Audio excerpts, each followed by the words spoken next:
Hello world, Ace Cat here.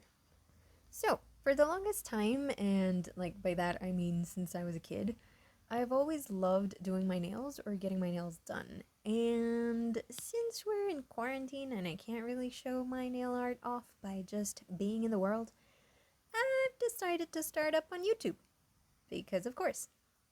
So, I've already recorded the making of the design that was essentially breaking away slowly but surely at the beginning of this video, but I'll show that later as it is October and I am kind of a bit pressed for time and I need to get the Halloween out there. But I've rambled on enough. Given the theme of these Halloween nails and the name of this channel, I suspect the most appropriate thing to do here is to start with cat myths. Let me take 2 steps back. Hold up. I think I got ahead of myself. The idea here is to play out how I do my nail designs and talk about myths. Mostly because I like to nerd out and learn about this kind of thing. So, let's get to it. We'll be starting our storytelling with potentially one of the most widespread cat stories out there. Well, I don't know if the story, but the figurine is popular. You've all seen it, right? You walk into a Japanese or Chinese restaurant or shop and you are greeted at the counter by none other than Maneki Neko, aka the Beckoning Cat. It's seen as a good luck or good fortune cat. You all have seen it. A little cat with a raised paw, sometimes the paw even sways. They're cute. And we'll get into the symbolism and descriptions of the figurine in a bit, but first, let's get to the legend behind it. Now, the legend of Maneki Neko as a good luck cat is originally from Japan. There seem to be several stories originating the myths. Nevertheless, I'll be going over the, let's say, most popular myth, and one that was kind of similar. The story goes more or less like this. There was a poor monk in a small Zen temple. This was in the 17th century, so just a little while ago. Not. So he was poor and had little to eat. Now, one day a cat wandered into the temple. The monk, despite having few resources, decided to feed the cat, which chose to stick around and became the temple pet, I guess. Sometime later, on a super stormy day, a lord from a nearby district had been out hunting that day and was taken by surprise by the downpour. And he was taking shelter from the rain under a large tree near the temple.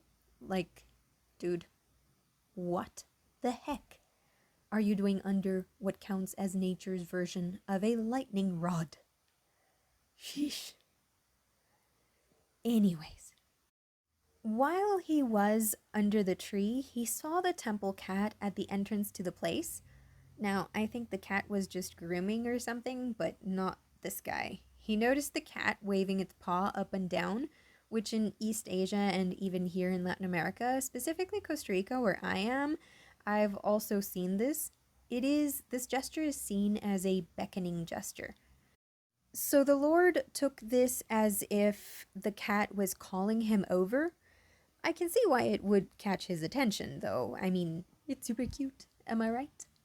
Anyway, he started making his way over, like you do.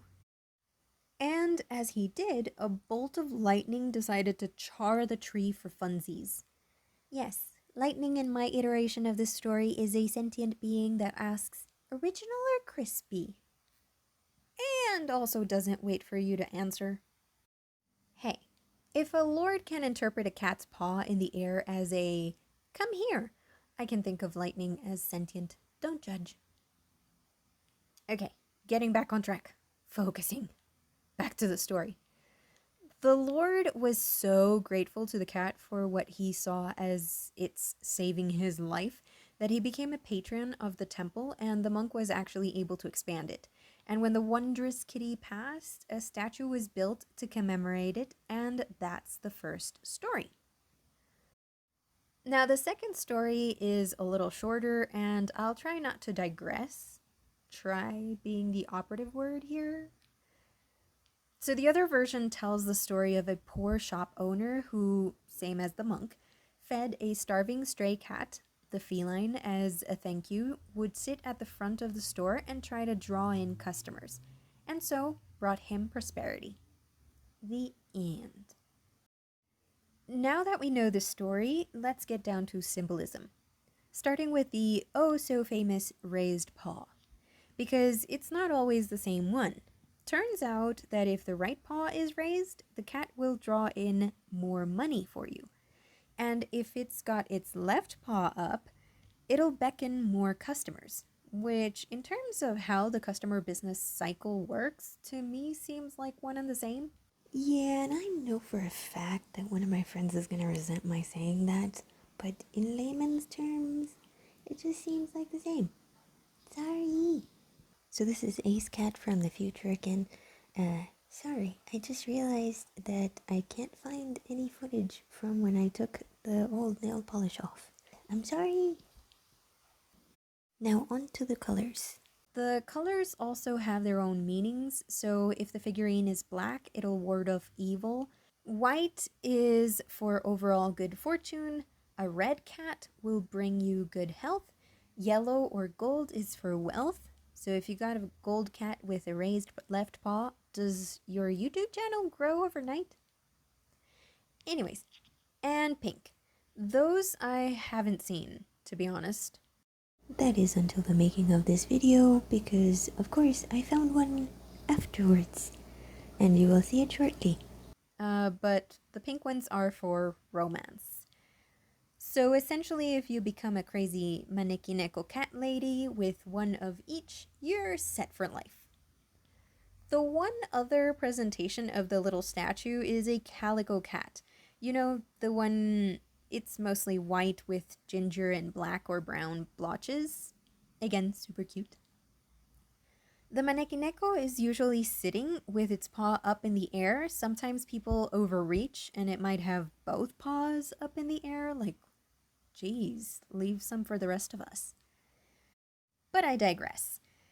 Also, sorry, I noticed that it's not really easy to see how I'm applying the decals onto my nails. I'm still working on camera angles here. I promise I did a better job for the next one. They carry or hold a koban coin, which is an early Japanese monetary unit from the Edo period, also to represent wealth.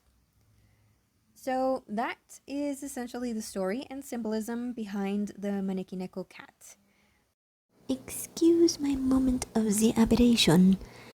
Neko is actually the Japanese word for cat, so I just basically said the Maneki cat. Sorry. So, bonus myth, basically going off completely on a tangent. Did you know that being asexual does not mean the person is aromantic? It's true. It's not a myth. Some people just like to cuddle and talk and live together, and that's all. Okay, y'all, so this is the finished look. I hope you like it. Hope you like the story. Hit that like button if you did. Subscribe if you'd like to see more of this in the future. I'll try to be uploading on a weekly basis. And also be kind and respectful in the comments, and I'll see you next week. Much love!